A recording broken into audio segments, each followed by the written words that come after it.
Registro de pérdida. ¿Quién sabe si la muerte sabe en su fuero interno que se llama de otra manera?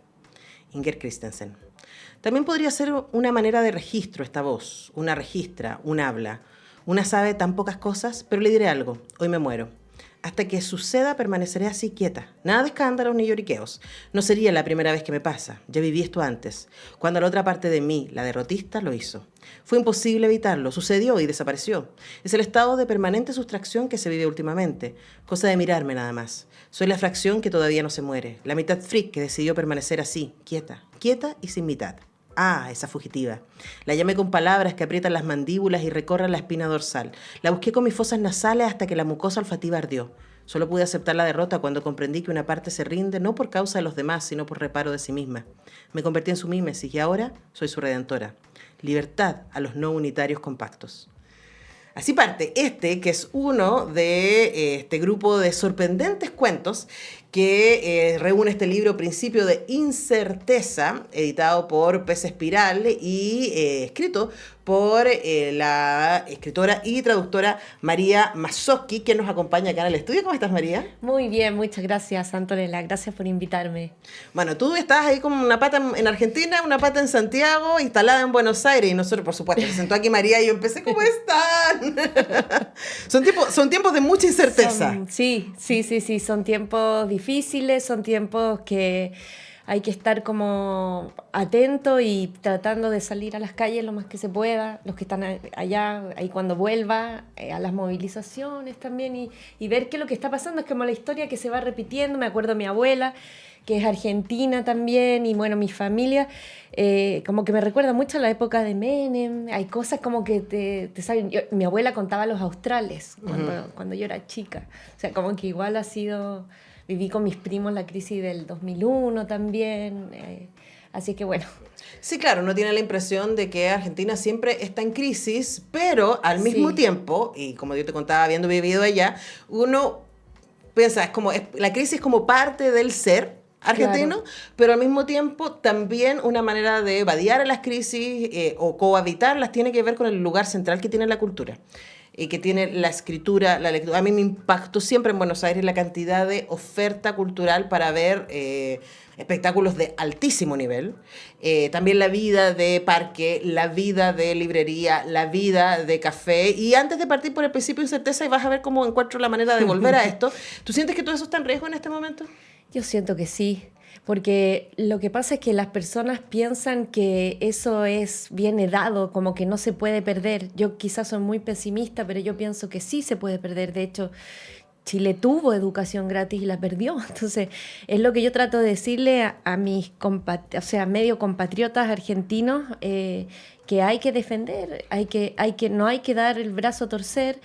Y tenemos que tratar de hacer una resistencia desde cada uno de los lugares, digamos, para también transmitir que las cosas se pueden perder, y es así. Bueno, y de hecho tú me contabas y me parece súper impactante, ¿no? Una de las razones por las que uno vuelve a Buenos Aires, además de los vínculos, sí, por supuesto, por quienes estoy muy preocupada en este momento, es, por ejemplo, pasear por librerías, ¿cierto? Exacto. Y cuando yo fui cuando Milei había asumido hace una semana. Sí.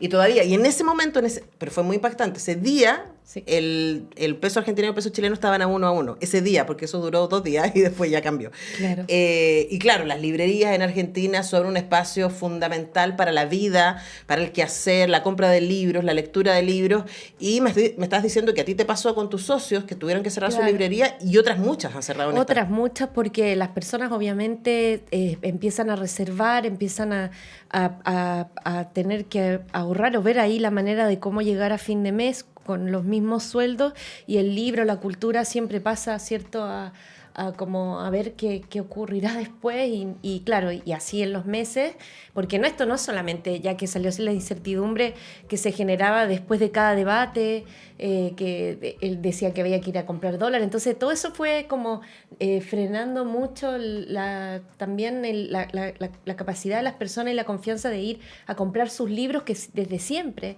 nosotros teníamos una pequeña librería de barrio, en el barrio Coglan, pero ya los últimos meses nos fue imposible mantenerla. Claro, esto venía de antes, ¿no? Venía, claro, como... venía, los últimos 6 meses venía de antes. Nosotros ya no teníamos nuestra clientela, digamos que, pero ya al final no entraba nadie, o sea, íbamos al día que íbamos al Pepe, claro. O sea, realmente. Bueno, y eso tiene que ver también con mucho de lo que tú instalas en este principio de incerteza, que es un libro muy interesante. Uno podría decir que es un libro bastante experimental, me pareció a mí. Hay mucho juego con las posibilidades de la escritura.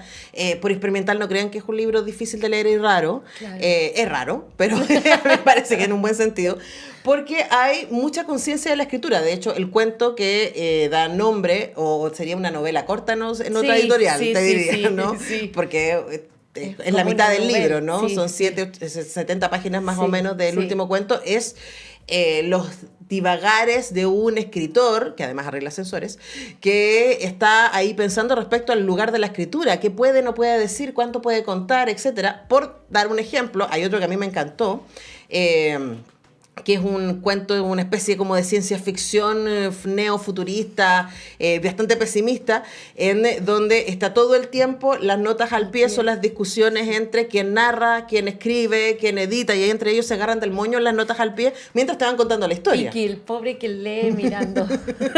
Entonces preguntar, ahí yo di 2 ejemplos, ¿no? Pero el libro está plagado de eso, de ese ejercicio de la escritura y de ser muy consciente del habla, ¿no? Sí. Y visibilizarlo. Entonces, ¿por qué para ti era importante invitar al lector como a ver la cocina un poco? Sí, porque quizás tiene que ver también con el proceso personal mío y esta preocupación también por los materiales, por el trabajo con el lenguaje. Son textos que se fueron escribiendo en diferentes épocas, pero diría que cuajaron durante la pandemia. Y con un intento de hacer una progresión entre lo menos incierto quizás a lo más incierto.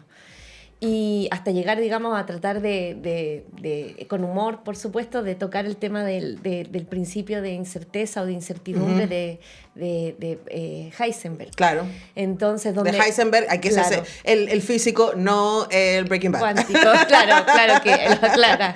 Que tú haces la acotación. Claro, yo puedo saber dónde tú estás ubicada, pero así lo sé, ya no sé a qué velocidad te mueves. Claro. Entonces, bueno, un poco tiene que ver con eso, con ir trabajando la arquitectura, pero mostrándola al mismo tiempo, de ver cómo se va componiendo algo y quizás derribando de alguna forma lo contenidista por una apuesta también formal. No solamente a mí me interesaba contarte una historia, sino que me interesaba poder ofrecer una experiencia que fuese distinta en cada cuento, o sea, que sí. ninguno se duplicara o que se pareciera, pero que a la vez pudiera conversar directamente con el oficio de escribir. Uh-huh. Y cuando digo oficio de escribir también me refiero a las dudas, a la incertidumbre. ¿Será esto bueno? ¿Será publicable? ¿Le interesará a alguien? ¿Tengo las herramientas? Que es ya el extremo, digamos, al final.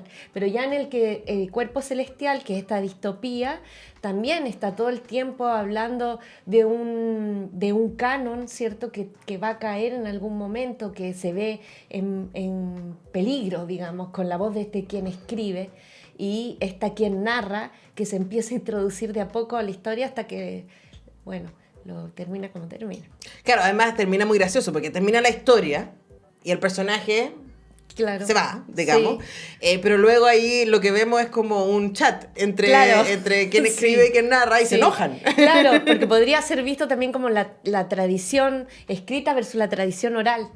Ah, no lo había pensado. Que era, claro, la que más anterior, esta cosa, por eso es el fuego, lo que congrega a las personas a tener una conversación, esa mística que tiene la tradición de la narración. Mira, yo no lo había pensado así, pero lo que sí había pensado, la tensión que a mí me aparece en ese cuento, en el último también, en Principio de Certeza, pero creo que rodea todo el libro, tiene que ver también con la tensión entre, uno podría pensar, el tipo de literatura decimonónica con un narrador omnisciente en donde el mundo es muy cierto. ¿cierto? Claro. Entonces a los personajes les pasan cosas y no hay duda respecto a lo que les pasa a los personajes.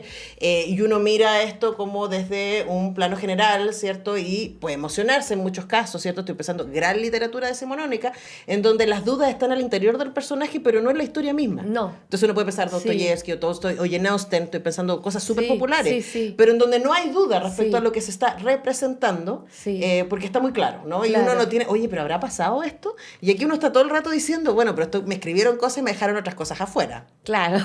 Por ejemplo, Está ¿no? buenísimo. No lo había pensado así, pero tiene que ver también con el tipo de lecturas que yo tuve durante el proceso de escribir, que pasa también por el cuento maravilloso.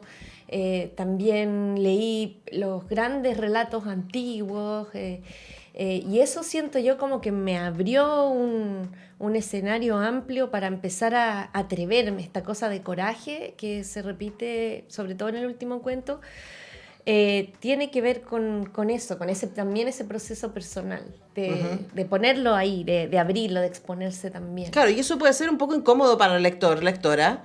A mí me pareció muy fascinante igual, pero es otro tipo de lectura.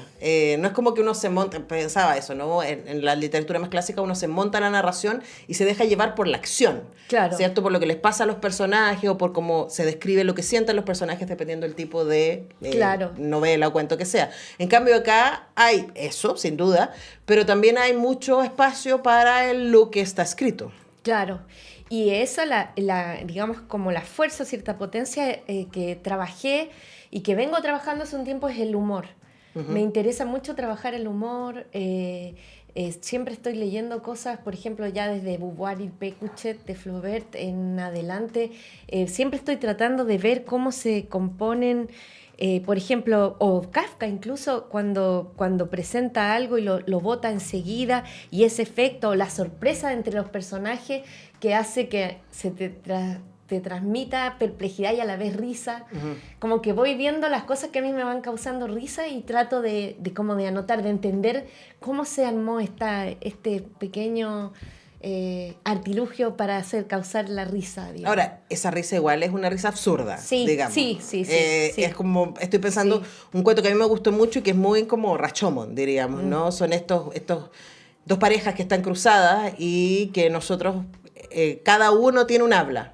Entonces nosotros leemos a el varón que es abandonado, ¿cierto? Al varón, me encantó que el varón por el que abandonan ni siquiera habla del tema, está hablando de otra cosa, y las dos mujeres, ¿cierto? La que es abandonada y la que se va con el otro. Claro. Y con ellos con esas cuatro voces vamos armando la historia y también es muy interesante porque ahí, claro, aparece... No es tan gracioso ese cuento, pero es como aparece el absurdo también de desde dónde se cuenta. Y la casa que viene a cerrar con esa combinatoria, ese cuento se llama Arrebato. Sí. Claro, y ese cuento surge por una historia que me contaron hace mucho tiempo yo soy de Valparaíso, de una casa que se arrebató. Entre el dueño de un restaurante muy famoso allá y su sommelier. Pero yo decía, ¿cómo poder llegar a contar ¿Cómo se arrebata esta una historia? casa? Se arrebata, digamos, utilizando la traición, o sea, a través por vía de la traición. Entonces, por eso ese arrebato puede ser visto como el arrebato. Claro, como puede que, visto como de quienes se dejaron llevar. La casa, claro. Claro, entonces yo pensé cómo desarrollar esto, pero que no sea de la manera como convencional.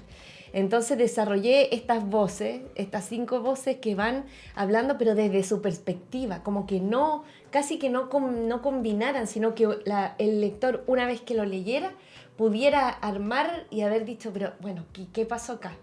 Ahora, es todo eso, yo me imagino que quienes nos están escuchando les quedó muy claro. Principio y certeza de María Mosoki, que nos acompaña hoy día.